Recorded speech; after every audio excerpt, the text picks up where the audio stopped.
नमस्कार, खबर दोपहर देख रहे हैं आप और न्यूज रूम से मैं हूं आप सबके साथ अनूप। नमस्कार, मैं हूं आपके साथ विभा उपाध्याय और बुलेटिन की शुरुआत इस वक्त बड़ी खबर के साथ। खबर भागलपुर से सामने आ रही है, जहां पर पुलिस टीम के ऊपर हमला कर दिया गया और तकरीबन आधे किलोमीटर तक पुलिस की टीम को लोगों ने दौड़ाया है। आधे किलोमीटर तक ग्रामीणों की तरफ से पुलिस को खदेड़ा गया है। पुलिस टीम पर ग्रामीणों ने इस दौरान पथराव भी कर दिया। अतिक्रमण हटाने के लिए पुलिस टीम पहुंची हुई थी, जिस दौरान ग्रामीणों के आक्रोश का सामना पुलिस वालों को ही करना पड़ा। एक्सक्लूसिव तस्वीरें आपके टीवी स्क्रीन पर इस वक्त, जहां पर आग बबूला ग्रामीण जो हैं वो पुलिस के ऊपर पथराव करते हुए साफ नजर आ रहे हैं। भागलपुर से ये बड़ी खबर इस वक्त, जिसमें पुलिस वालों को आक्रोश का सामना करना पड़ा ग्रामीणों के, और जान बचाकर पुलिस टीम जो है यहां से भागती हुई नजर आ रही है। एक्सक्लूसिव तस्वीरें आपके टीवी स्क्रीन पर। मनरेगा के तहत सड़क का निर्माण जो है वो किया जा रहा था और इसी दौरान यहां पर पुलिस की टीम पहुंची थी अतिक्रमण को हटाने के लिए, लेकिन ग्रामीण यहां इकट्ठा होते हैं और उसके बाद ये ग्रामीण उग्र होते हुए पुलिस टीम पर ही पथराव कर देते हैं, जिसमें महिलाएं शामिल हैं, बच्चे शामिल हैं। तस्वीरें आपके सामने हैं और किस तरीके से पुलिस टीम जो यहां पर पहुंची थी उसे आधे किलोमीटर तक दौड़ाया जाता है ग्रामीणों की तरफ से। फिलहाल इस पूरे मामले में कई लोगों के खिलाफ मामला दर्ज किया गया है और सहयोगी आशीष रंजन हमारे साथ इस वक्त ज्यादा जानकारी के साथ फोन लाइन पर जुड़ गए। आशीष, फिलहाल क्या स्थिति है? क्या पुलिस टीम अब इस अतिक्रमण के काम को जो कराने के लिए पहुंची थी उसे छोड़कर हट चुकी है? जी, अभी तक जो है पुलिस वहां से हट चुकी है और अब जो है जो गिरफ्तारी के लिए जो लगातार छापेमारी पुलिस के द्वारा की जा रही है। जो ठेकेदार जो काम कर रहे थे उन्होंने सूचना दिया था कि जो अतिक्रमणकारी हैं वो अतिक्रमण किए हुए हैं, जिसके कारण से सड़क बनाने में दिक्कत आ रही है। और उसके बाद जो है अंचलाधिकारी के द्वारा वहां पर नापी भी कराई गई थी, जिसमें साफ तौर पर पाया गया था कि गाँव के लोगों ने अतिक्रमण किया है, जिसके बाद ये पुलिस वहां पहुंची थी अंचलाधिकारी के साथ। लेकिन जो ग्रामीण है वो काफी क्या पुलिस को इस बात का अंदाजा नहीं था आशीष कि यहाँ पर इसको लेकर नाराजगी जाहिर की जाएगी, विरोध जाहिर किया जाएगा और ग्रामीण इस कदर उग्र हो सकते हैं? क्या पुलिस बल की वहां पर संख्या सीमित थी? जी, तो थाने की जो पुलिस होती है बस वही वहां पहुंची थी। पुलिस को ऐसी आशंका नहीं थी कि यहाँ पर लोग इतना उग्र हो जाएंगे और पुलिस पर हमला कर देंगे, जिसको लेकर जो है थाना प्रभारी जो है अब कम फोर्स के साथ वहां गए थे, जिसके बाद उनको खामियाजा इसका भुगतना पड़ा। और क्या टीम एक बार फिर से ज्यादा तादाद में पुलिस बल की संख्या के साथ पहुंचेगी अतिक्रमण हटाने के लिए? कोई जानकारी आप तक?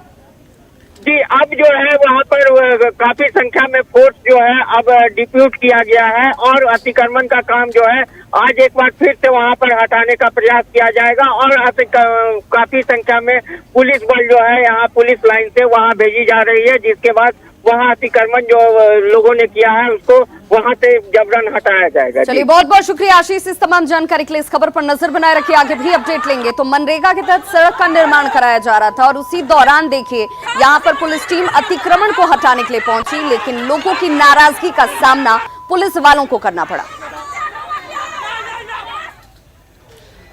और सूत्रों के हवाले से एक और बड़ी खबर इस वक्त आ रही है। बिहार में जुलाई तक स्कूल, कॉलेज यानी शैक्षणिक संस्थान नहीं खुलेंगे। ये बड़ी खबर इस वक्त आ रही है। देखिए, शैक्षणिक संस्थान जुलाई तक बिहार में नहीं खुलेंगे। कोचिंग हो, चाहे स्कूल हो, चाहे कॉलेज हो, ये जुलाई तक नहीं खुलेंगे।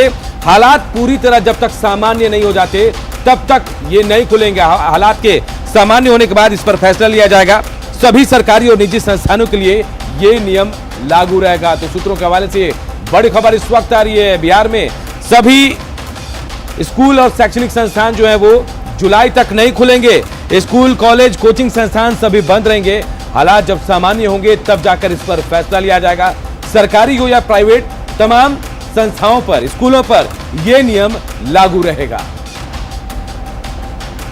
और रजनीश हमारे सहयोगी हमारे साथ इस खबर पर फोन लाइन से जुड़े हुए। रजनीश, क्या कुछ अपडेट है?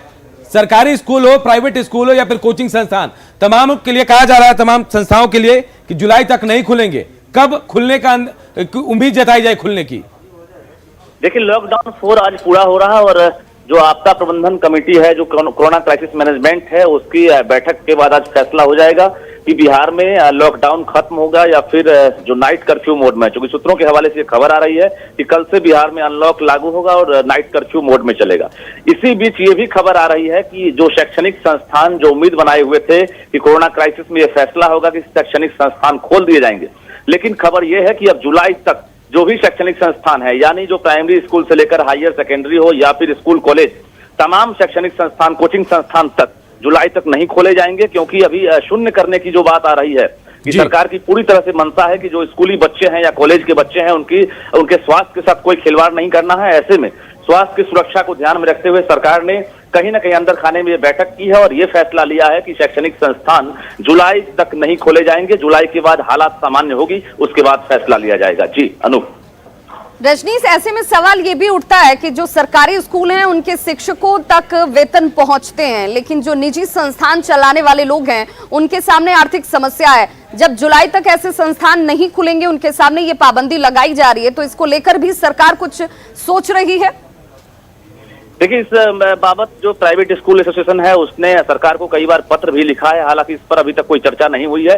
लेकिन जो आर्थिक तंगी है उस हालात से शिक्षकों के साथ साथ जो स्कूल प्रबंधन है, कोचिंग संस्थान है, उनको कहीं न कहीं दो चार होना पड़ रहा है और ये विकट समस्या है। बता दें आपको कि लगातार पिछले 2 साल से जो अर्थव्यवस्था की हालत हो गई है शैक्षणिक संस्थानों को, बिगड़ती जा रही है। ऐसे में एक बड़ा बिंदु है, सरकार को इस पर पहल करनी चाहिए ताकि जो शिक्षक हैं वो भुखमरी की कगार पर नहीं हो। विभा, चलिए, बहुत बहुत शुक्रिया रजनीश इस तमाम जानकारी के लिए।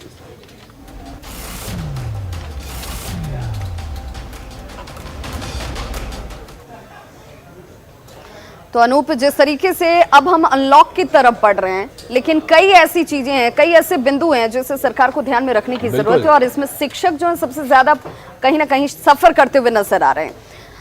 अगली खबर भोजपुर से है, जहां पर सिटी राइड बस जो है अचानक से हादसे का शिकार हो जाती है और इस हादसे में 9 लोग जो हैं जख्मी हुए, जिनमें महिलाएं और बच्चे भी शामिल हैं और इनमें से 4 महिलाओं की स्थिति गंभीर बताई जा रही है, जिन्हें फिलहाल पीएचसी में इलाज के लिए भर्ती कराया गया है। अचानक आज सुबह यह हादसा हुआ और फिलहाल बताया जा रहा है कि घायलों में ज्यादातर लोग जो हैं वो रोहतास के विक्रमगंज के रहने वाले हैं।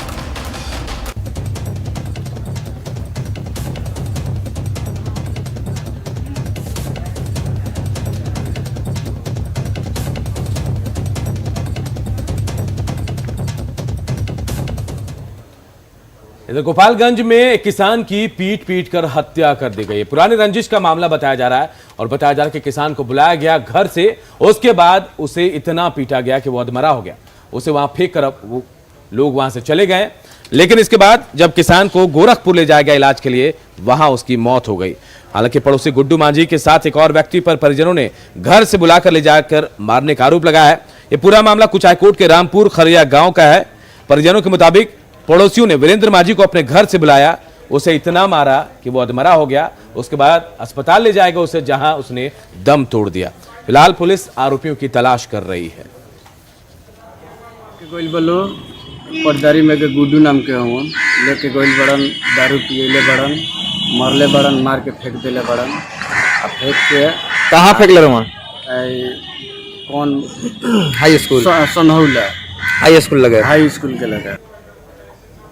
और चलिए आपको एक रिपोर्ट के जरिए, ये स्पेशल रिपोर्ट हम आपको दिखाने जा रहे हैं और ये रिपोर्ट है दर्द दियारा की बेदर्द दास्तान। क्योंकि दियारा इलाके में रहने वालों लोगों के सामने जो इम्तिहान होते हैं वो कई स्तरों पर होते हैं। सड़क नहीं होती है, पगडंडियों का सहारा होता है, खेत जो है वो कभी भी और हर साल कहिए कि नदी में विलीन हो जाते हैं और हर बार विस्थापन का दंश इन इलाके के लोगों को झेलना पड़ता है। ये रिपोर्ट आपके बेहद काम आने वाली है।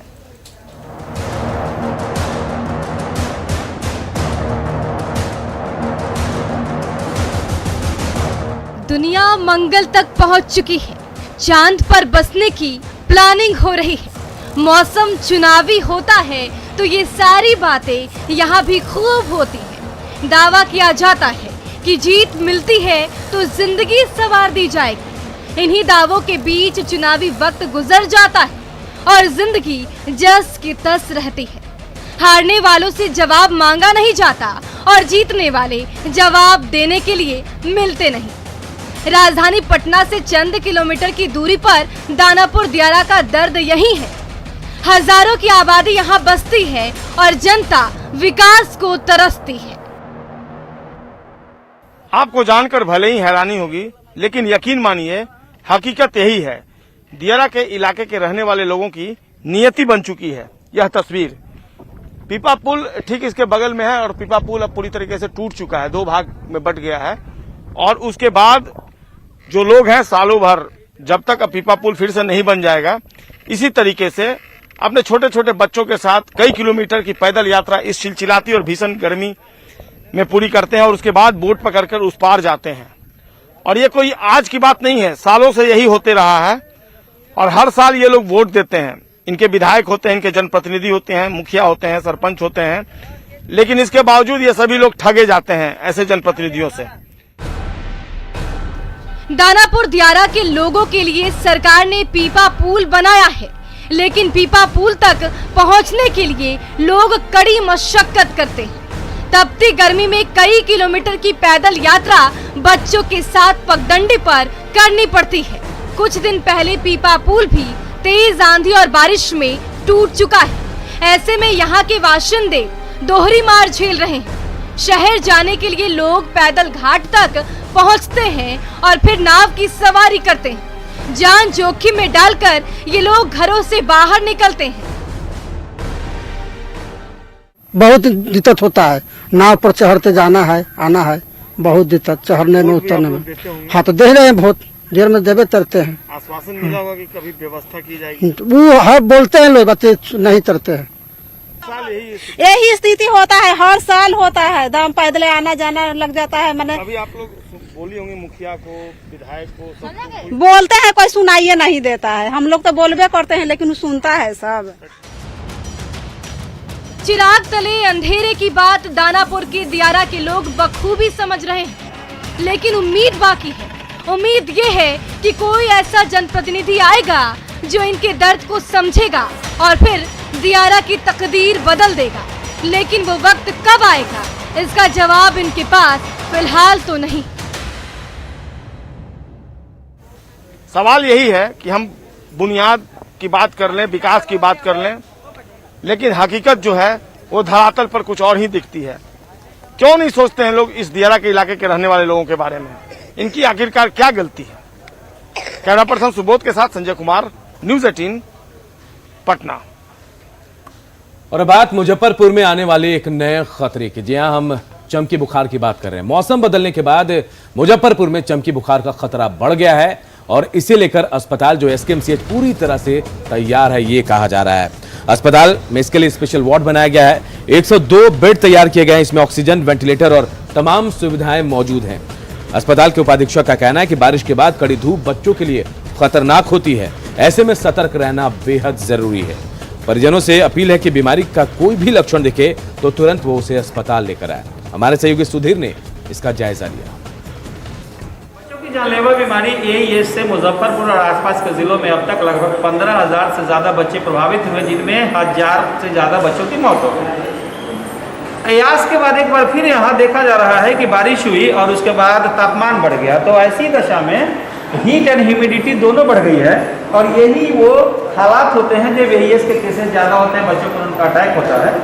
हम लोग डॉक्टर गोपाल शंकर सैनी है, विशेषज्ञ हैं, यहाँ को अधीक्षक भी है, उनसे हम लोग जानेंगे कि ये जो माहौल है इसमें बच्चे को किस तरीके से गार्जियन प्रोजेक्ट करने के पहले ताकि उनमें ये खतरा नहीं हो। ये माहौल जो भी बनी है हीट एंड ह्यूमिडिटी का, ये सही में बच्चा के लिए बहुत खतरनाक है।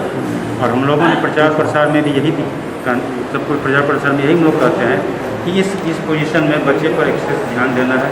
उसको दिन भर अपने नज़र पर रखें, धूप में खेलना ना दे, घर में ही रखें और रेगुलर इंटरवल पर कुछ खाना पानी, खासकर लिक्विड डाइट जरूर दें। लिक्विड डाइट के लिए हम लोग ने आंगनबाड़ी वर्कर की तरफ से ORS का पैकेट बंटवाया है। ORS को पिला सकते हैं, पानी पिला सकते हैं, नींबू पानी पिला सकते हैं, बहुत अगर चॉकलेट अलाउ करता है तो नारियल पानी पिलाइए। और सबसे इम्पोर्टेंट है कि इवनिंग मील जो है रात का खाना वो मिस नहीं करना चाहिए, क्योंकि बच्चे दिन भर खेलते हैं, थक जाते हैं, थक के उसको 5 से 6 बजे से बहुत नींद आने लगती है। वो नींद क्या कहिएगा, ये एक अलार्मिंग सिचुएशन है। जो बच्चा शाम में एकाएक थक के सोने लगे, समझिए वो डेंजर है, हो सकता है नेक्स्ट डे उसको कन्वर्सन के अटैक हो जाए। तो उस कंडीशन में अभिभावक से मेरा अनुरोध है, उस कंडीशन में बच्चे को जरूर उठा के खाना खिला के तब फिर सुला दें। और सबसे इम्पोर्टेंट और एक बात है कि लेट मॉर्निंग में जैसे 3 बजे का सुबह या 4 बजे बच्चे पर जरूर गौर करें। हो सकता है बहुत बच्चा को बेहोश मिलेगा उसमें, क्योंकि लेट नाइट में ब्लड शुगर की कमी होने लगती है, जिसको हाइपोग्लाइसीमिया बोलते हैं। तो उस कंडीशन बच्चा को कभी कभी कन्वल्सन होता भी या नहीं भी होता, लेकिन बच्चे अनकॉन्शियस हो जाते हैं। और मदर फादर कभी जाते हैं बच्चे के पास तो बच्चा, मेरा बच्चा तो बेहोश है, पता नहीं बेहोश कितने घंटे से रहा होगा। उस कंडीशन में तुरंत उसको नियरेस्ट पीएससी या हेल्थ सेंटर या नियरेस्ट डॉक्टर से दिखाना चाहिए। सुधीर कुमार, न्यूज 18, मुजफ्फरपुर। और अब पाटलिपुत्र सांसद रामकृपाल यादव ने अपनी सरकार से ये अनुरोध किया है, अपील की है कि देखिए जो स्वास्थ्य लाभ लेने वाले लोग हैं उन लोगों के लिए पटना जू कह लीजिए या फिर गांधी मैदान कह लीजिए, साथ ही साथ इको पार्क, जितने भी पार्क हैं उन्हें खोल दिया जाना चाहिए ताकि लोग वहां पर पहुंचकर स्वास्थ्य लाभ ले सकें, एक्सरसाइज कर सकें, मॉर्निंग वॉकर्स जो हैं वो इसका लाभ उठा सकें। और अब उनकी अपील के बाद असर भी शुरू हो गया। अपील के बाद पटना जू को पूरी तरह से सैनिटाइज किया जा रहा है। हालांकि इसके लिए इंतजार करना होगा कि सरकार फैसला क्या देती है, क्या सुनाती है, क्योंकि इसे लेकर आज महत्वपूर्ण बैठक इस वक्त चलती हुई। अनलॉक की तरफ बिहार जो है वो बढ़ रहा है और इससे लेकर अब से कुछ वक्त बाद महत्वपूर्ण फैसला भी आने वाला है। लेकिन उससे पहले तैयारियां जो हैं हर स्तर पर की जा रही हैं। हमारे सहयोगी अमित कुमार ने पटना जू में हो रहे सैनिटाइजेशन का जायजा लिया है।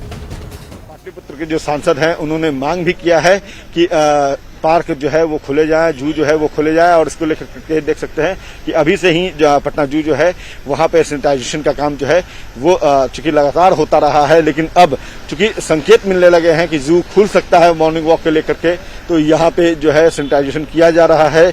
नीचे ये देखिए ये प्रवेश द्वार है और यहाँ पे जो है वो दवा जो है डाली गई है, केमिकल जो है वो डाला गया है ताकि जो लोग आए तो वो इससे हो करके अंदर जाएंगे। शूज है या पैर है वो डाल करके अंदर जाना होगा और उसके बाद ही वो जो है मॉर्निंग वॉक कर सकेंगे। अगर सरकार की तरफ से ये अनुमति मिलती है कि मॉर्निंग वॉक किया जा सकता है जू में या पार्कों में, तो वैसी स्थिति को देखते हुए पहले से ही जो है जू प्रशासन पूरे तौर पर तैयारी में जुटा है। जगह जगह जो है पूरे तौर पर सैनिटाइजेशन का काम किया जा रहा है और ये जो है पहल जो है वो जो मांग किया है रामकृपाल यादव ने, सांसद ने जो है जो मांग किया है, तो उनकी मांग को देखते हुए ही जू प्रशासन भी जो है वो अलर्ट हुआ है। और ये संकेत भी मिल रहे हैं कि क्राइसिस मैनेजमेंट के बाद जो भी निर्णय हो गए उसमें जू, पार्क या वैसे स्थानों को जो है वो खोला जाएगा जहां पे लोग आकर के मॉर्निंग वॉक किया करते हैं। तो ऐसे में कह सकते हैं कि जू प्रशासन जो है वो तैयारी में जुट चुकी है और उसकी एक तस्वीर भी यहाँ पे देखने को मिल रही है। कैमरा पर्सन मनीष जुनेजा के साथ अमित कुमार, न्यूज 18 पटना। और अब बात श्रावणी मेले पर बने संशय की। जी हां, इस बार भी श्रावणी मेले पर संशय बना हुआ है। पिछली बार देवघर में लगने वाले श्रावणी मेले को कोरोना की वजह से स्थगित कर दिया गया था और इस बार भी कोरोना की दूसरी लहर को लेकर यहां संशय की स्थिति बनी हुई है। ऐसे में मंदिर पर आश्रित लोगों की स्थिति खराब हो गई है। दुकानों के बंद होने से दुकानदारों को काफी नुकसान भी हो रहा है। दुकानदारों से बातचीत की हमारे सहयोगी मनीष दुबे ने। कोरोना महामारी के कारण पिछले वर्ष श्रावणी मेला कोरोना के भेंट चढ़ गया था। इस वर्ष भी कोरोना की दूसरी लहर के कारण अब तक श्रावणी मेला 2021 पर संशय बरकरार है। इस वक्त हम खड़े हैं मंदिर के सिंह द्वार पर और कुछ तीर्थ पुरोहित समाज के लोग भी हमारे साथ हैं। उनसे हम जानेंगे और उनसे उनकी राय लेंगे कि क्या इस वर्ष श्रावणी मेला लगना चाहिए और अगर लगना चाहिए तो किस तरह से। तो हम यही कहेंगे जब तक सब आदमी इंजेक्शन नहीं ले लेता है तब तक श्रावणी मेला के विषय में सोचना गलत है। इंजेक्शन ले जाएगा, जैसे कल हमने समाचार में देखा जो 1 लाख का अब है रोग, पहले 4 लाख था अब 1 लाख और धीरे धीरे घटिए रहा है। लेकिन इसमें निर्णय लेने का अधिकार हमारे महामंत्री जी को है। दिक्कत तो बहुत है, तो देख ही रहे हैं। अगर पिछले 1 साल तो सावन नहीं लगा, इस बार नहीं लगा, तो मुझे लगता है कि 80% लोग रोड पे आ जाएंगे। उन्हें लोगों के पास हाथ फैलाना पड़ेगा, इसके सिवा कोई रास्ता नहीं। इसलिए सरकार एक उचित व्यवस्था करके सोशल डिस्टेंसिंग के साथ वैक्सीनेशन जितना ज़्यादा से ज़्यादा हो सके करा के श्रावणी मेला का आयोजन करना चाहिए। सोशल डिस्टेंसिंग वैक्सीनेशन का कार्य करने के बाद ताकि लोग भी सुरक्षित रहे और इन पे जो आर्थिक मार पड़ी है उसे रोका जा सके। मनीष दुबे, न्यूज़ 18 देवघर। और अब बात कटिहार के किसान की, जो किसान इस वक्त बेहद परेशान है। उनकी परेशानी की वजह भी जान लीजिए। ये लोग परेशान हैं अपने आम को लगी एक अजीब बीमारी को लेकर। जी हां, आम के ऊपर काले धब्बों ने इन किसानों को परेशान कर दिया है। इनके हर फसल जो है वो इस रूप में सामने आ रही है और इसे लेकर इन्हें बाजार की अच्छी कीमत नहीं मिलेगी। इसे लेकर ये किसान परेशान हैं। छिड़काव भी कराया लेकिन कोई फायदा होता नजर नहीं आ रहा। हालांकि जो जानकार हैं कृषि केंद्र के वैज्ञानिकों का ये कहना है कि जिन इलाकों में ईंट भट्टे ज्यादा हैं वहां पर इस तरह के आम में बीमारियों का आना साफ नजर आ रहा है और ये एक बड़ी वजह है कि चिमनी के धुएं की वजह से इस तरह से आम जो है वो दागदार हो रहे हैं।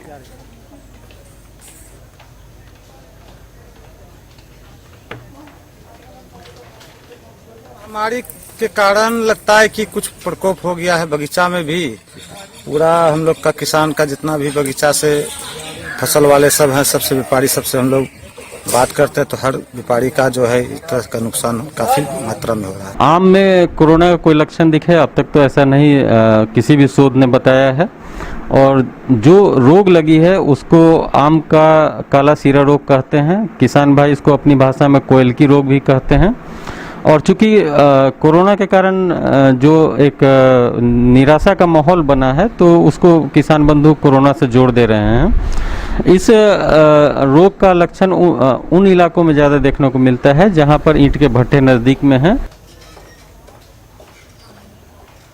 बुलेटिन में कुछ और खबरें, लेकिन एक छोटे से ब्रेक के बाद जल्द लौटते हैं।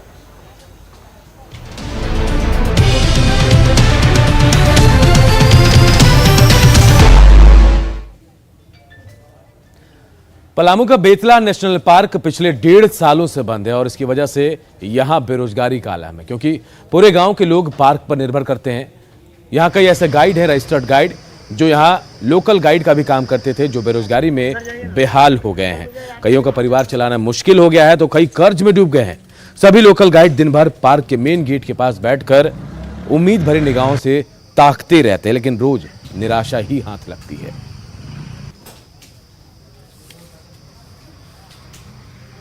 पार्क तो बंद 1.5 साल लगभग हो ही गया। अब मेन मुद्दा है कि पार्क में जब टूरिस्ट आता है तभी हम लोग को पैसा मिलता है, गवर्नमेंट के तरफ से हम लोग को पैसा नहीं मिलता है। वो रेट बना हुआ है, एक गाड़ी घुमाते हैं 150 रुपया मिलता है 1 घंटा। जब टूरिस्ट आ ही नहीं रहा है तो हम लोग घुमाएंगे कहाँ से? निर्भर इसी पर थे। अब उम्र भी ज़्यादा हो गया, अब हम लोग कहीं काम में जा भी नहीं सकते हैं। लोकल गाइड को तो सर खाने के तबाह हो गया है। खाना पीना रहना सब मुश्किल हो गया है, कपड़ा लता दुनिया जहान सब चीज़ मुश्किल है सर। लॉकडाउन होने से हम लोग का इतना बड़ा परेशानी हुआ है सर, कभी नहीं सोचे थे। हम लोग 10 रुपया के लिए सोच रहे हैं कि कहाँ से 10 रुपया मिलेगा।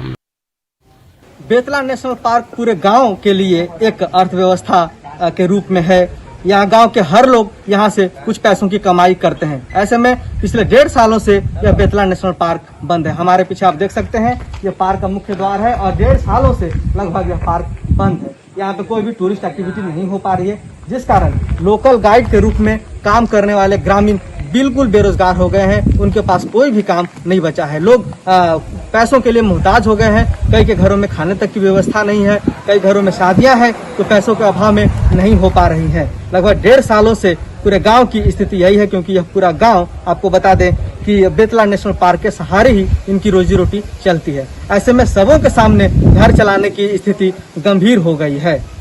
संजय भारती, न्यूज़ 18, पलामू। और खबर दोपहर के इस बुलेटिन में इतना ही, लेकिन खबरें लगातार जारी। देखते रहिए न्यूज़ 18 बिहार झारखंड।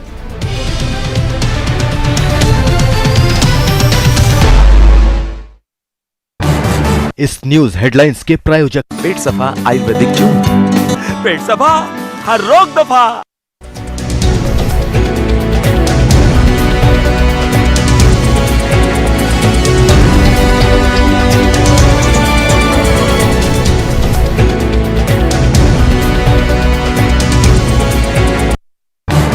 इस न्यूज हेडलाइंस के प्रायोजक पेट सफा आयुर्वेदिक चूर्ण। पेट सफा हर रोग दफा।